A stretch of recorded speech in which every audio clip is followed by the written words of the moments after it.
morning to everyone on this very special morning. A group of grade 2 children were asked some questions and offered the following responses. Question: what is the difference between moms and dads? Answer: moms work at work and work at home, and dads just go to work at work. Question: what does your mom do in her spare time? Answer: mothers don't have spare time. Question: what would it take to make your mom perfect? Answer: on the inside, she's already perfect. On the outside, some type of plastic surgery. Question: if you could change one thing about your mom, what would it be? Answer: I would like her to get rid of those invisible eyes in the back of her head. Obviously, mothering is serious business, and those engaged in this activity are no less heroines than our Nanny of the Maroons. According to the children, mothering is a full-time, non-stop, no leave of absence calling. 24 hours a day, 365 days a year, 366 days, leap year. There are no days off. It is tiring and it takes one's toll on one's health and appearance. It requires superhuman abilities like having eyes in the back of one's head. It is different from fathering. The birth of Moses is one of the best stories in all of the Bible. However, the context in which he was born was far from accommodating. In Exodus chapter 1, verse 8, it states, "Now a new king arose over Egypt who did not know Joseph. That king's ignorance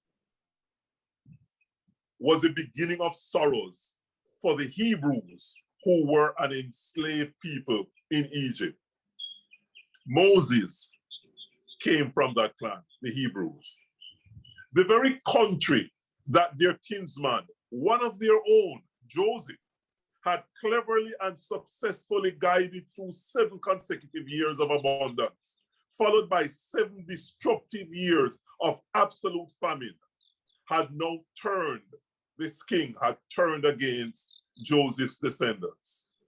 Joseph was now forgotten, and the present king, unaware of the history, treated the Hebrews harshly and ultimately gave instructions in verse 22 of chapter 1 that every son, every Hebrew son who is born, you are to throw into the Nile, but every daughter you are to keep alive. Death by drowning was now the death sentence of every newborn baby boy. Every Egyptian was empowered to carry out this command and to become an executioner. Ethnic cleansing is nothing new. Every Hebrew boy who was born was now under a death sentence. In a way, the parents of Moses could later have empathized with the parents of Moses, as Jesus was also born under a death sentence. The Nile River became the watery graveyard of many sons whose parents would have shed enough tears to rival the waters of that river. Consider the anxiety of and during pregnancy, the crippling kind of fear, wondering whether the baby would be a girl and get to live, or a boy facing certain death. What unimaginable pain and turmoil must have accompanied those parents whose newborn were boys. The pain of labor giving way to irrepressible joy, only to turn to overwhelming anguish that a river of death awaited. It was into this horror of certain death that baby Moses was born. However, I want to suggest that the big difference between the faith of Moses and that of so many other baby boys born at that time was the parents. Having set the context, I want to make some observations about mothering that I believe are contemporary and universal in their application. First, I want to suggest that mothering is not for the fearful. Exodus chapter 6, verse 20 tells us the names of Moses' parents, Amram and Jochebed. There was nothing particularly outstanding about them in terms of appearance, because the text mentions nothing like that. However, the difference between them and other parents was not in how they appeared, but in how they performed. Verse 2 of chapter 2, the passage that was just read, states, "And the woman conceived and gave birth to a son." I mentioned earlier that Moses' parents were enslaved people in Egypt. They were powerless, poor, and oppressed. They were in an unenviable position, like so many other parents of newborn baby boys, as their son would soon be killed, and there was nothing they could do about it. The king had decreed the child's death. They had no choice. They had no option. Poor Amram and Jochebed. Yet their deliberate actions declare to us that we always have a choice. We always have an option, no matter what the circumstances may be. The options may not be pleasant, but we always have a choice. A choice that we can embrace or we can neglect. The fact that the king had made a decree that all newborn baby boys should be killed meant nothing to the parents of Moses. The second part of verse 1 of the chapter read, the portion read earlier, states, "And when she saw that he, the baby, was beautiful, she hid him for 3 months." Defiance, strength, courage, determination, resoluteness. Whatever else one may learn from Jochebed, she teaches us that mothering is not for the fearful. She and her husband, as Hebrews 11:23 asserts, deliberately determined and purposed that their son, though born into poverty, subjugation, and with limited opportunities, was not going to be a statistic like the other newborn baby boys. Mothering is not for the fearful. It requires courage and commitment, even in the most unfortunate of circumstances. To change their immediate circumstances and the decree of the king was beyond the capacity of Jochebed and her husband. It was outside of their purview. However, what they could control were their attitude and their conduct. Mother and father took the hard decision to protect and preserve their son from the clear and present danger into which he was born. Comes what may, she was going to protect her child and give him a fighting chance to live and to become.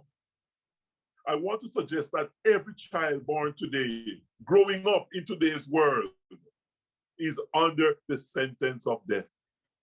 There are those who, from the very moment each child is born, have their eyes on them to be part of a gang, to be used and abused sexually, to be lured into the world of illicit drugs, to be part of the sex trade, and all other vices and distortions of humanity that Satan and his minions can conceive.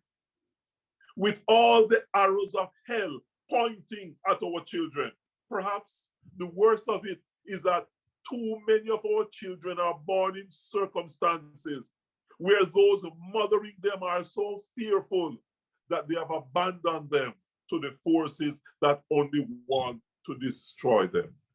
Instead of committing their lives to the welfare, growth, and development of their children, they take the easy way out and bequeath to them and bequeath them to the welcoming arms and yawning jaws of death, destruction, doom, and deprivation that eagerly embrace them. This cannot be allowed to go on. But it will only stop when it is realized and acknowledged that mothering is not for the fearful. Mothering is not for the fearful. We have to fight for our children, to preserve them and to protect them, and give them an opportunity to become all that God intends for them to be, in spite of the circumstances. Mothering is not for the fearful. But allow me to make another suggestion that arises from the passage. And it is this: mothering is about making a way. Mothering is about making a way. Having resolved that her child will not be destroyed, the question is, how will he survive? No, the easiest response is that he will not. The circumstances and the context under which he was born and to which he was born will not allow for him to survive. However, this mother, these parents were determined to find a way for the child to survive. I want to suggest that sometimes the options before you as mothers and before us as a society in general has nothing to do with finding a way as much as it has to do with making a way. Mothering is about making a way.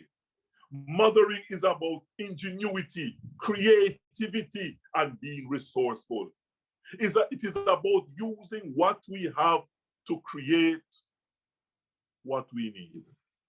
So ordinary cornmeal can become turned cornmeal, porridge, cornbread, dumpling, and so on. You know, I remember a young girl growing up in Jonestown, going to Arden High School with only one uniform and no lunch money, as her parents were poor and did not have the means that would provide for her lunch money. But they were resourceful. Each evening upon her return from school, her mother would wash the uniform and hang it out to dry. At 4 o'clock each morning, the mother would awake and start to cook breakfast and lunch for the girl and to heat up the coal irons. In those days, they were so poor they couldn't afford electric irons. So they heated up the coal iron. And with the coal iron heated, she would use it to press the damp uniform so that by the time the child awoke, breakfast was ready, uniform was ready, and lunch was packaged. She grew up in a poor circumstance. The context of her life was poverty. But because of the resourcefulness of that mother, a mother committed to making a way, that young girl grew up, went to university, and became vice principal of a prominent traditional high school in this country. Mothering is about making a way. Moses' mother, unable to keep a growing baby boy at home, in verse 3, she got him a papyrus basket and covered it with pitch and tar. Then she put the child in it and set it among the reeds by the bank of the Nile. Instead of cursing the darkness of the circumstances and the disadvantages of the context, she made a way for her child. The easiest thing to have done, the path of least resistance, was to have thrown the child or have the child thrown into the river. But that was never an option to be considered, much less embraced. Giving up on our children is not an option. Sometimes in the pursuit of mothering, there is no option to be considered or good luck to be found. Instead, it is the recognition and acceptance of the fact that mothering is about making a way. From Jochebed, Moses' mother, we learn that mothering is not for the fearful. She teaches us also that mothering is about making a way. I want to suggest a third lesson that we can learn from this great mother, even at the risk of seeming to contradict what I've been saying at this point. I'm suggesting that as resourceful as this Moses' mother was, mothering needs the support of others. Mothering needs the support of others. The decision is made to keep the child alive. And the way to do so is to place him in a waterproof basket among the reeds by the bank of the River Nile. Now, that is all well and good, but it also carries its own challenges. The child is only 3 months old and entirely, totally dependent. To have him placed in a basket by the river, by the bank of the river. The question is, how will he survive? What is Jochebed to do?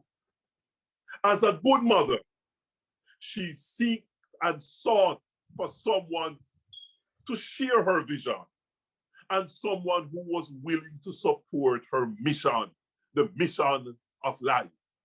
She embraces anyone who is willing to support her on her mission. This is where Miriam, Moses' big sister, comes in. She's older, she is responsible, and she is resourceful herself. She is committed to watching over her baby brother and keeping him safe from the dangers of the river. You know, I sometimes wonder how tedious this sometimes must have been for Miriam, but also wonder if really my perspective is all that accurate. Yes, she was a young girl, perhaps sometimes wanting to be with friends her own age, doing what girls her age would do. But perhaps she's also seized by the gravity, the seriousness, and the importance of cooperating with her mother in her mission. It was a mission of life or death for her baby brother. And so it wasn't all that a heavy burden for her to bear, to keep watch over her baby brother. You know, in 1918, a boy named Howard Loomis was abandoned at Father Flanagan's home for boys, which was opened just a year earlier. Howard had polio and wore heavy leg braces.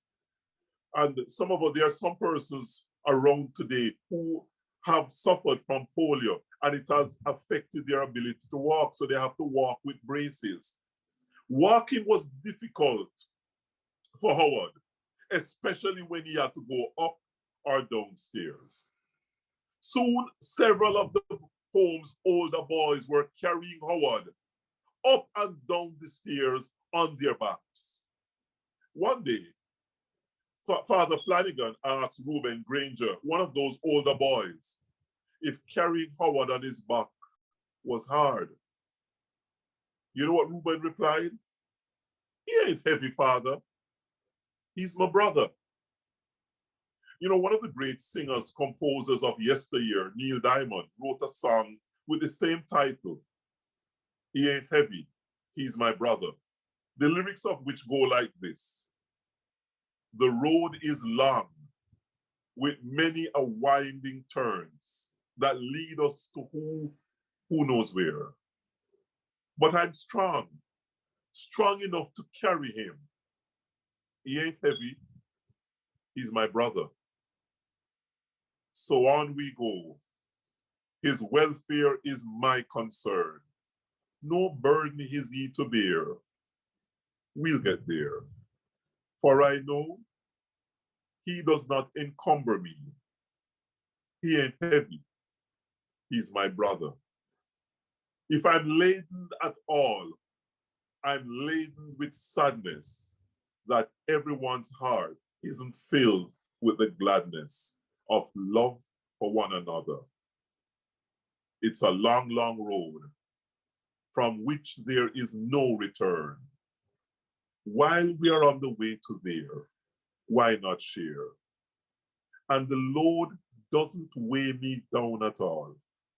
He ain't heavy. He's my brother.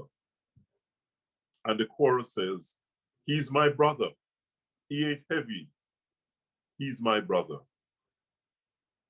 Jochebed's commitment to the survival of her son was as commendable as it was. It is also clear that mothering needs the support of others. And many of our mothers can attest, now that their children have become adults, or they didn't do it alone, and they could not have done it alone. They needed the support of others. You know, as I bring this sermon to a close on this Mother's Day, 2021, I want to suggest, based on the passage, that mothering is not for the fearful. I want to suggest to you that mothering is about making a way, not finding a way, not waiting for a way to appear, but it is about making a way. And mothering needs the support of others. Now, if you have been listening carefully, you will observe that I have only just used the term mothers, but my sermon has been about mothering. It may seem like semantics to some, but I can assure you that the distinction is deliberate. Mother's Day celebrates mothers, while mothering celebrates and honors more than a biological procreative function. Mothering is not limited to those women who have given birth, but to any woman who exercises the function of mothering, even though they may not be mothers in the biological procreative use of the term. If I had the power, I would change Mother's Day to Mothering Day. And similarly, Father's Day would become Fathering Day. So, can I wish for all those women engaged in mothering a blessed Mothering Day to you all. You see, you teach us on a daily basis that mothering is not for the fearful. Weak women can't mother. Mothering is not for the fearful. Mothering is about making a way, because the viability and the success of your children in large measure depends on you. Mothering is about making a way, no matter the circumstances. You don't find a way, you make a way. And God bless our mothers who have been making a way. And you children listening, you are where you are because your mothers have been making a way. And finally, mothering needs the support of others. Mothers, you cannot do it alone. You need help. Mothering needs the support of others. It is my prayer that God will grant you the grace and the courage you need to be good, faithful mothers. Amen.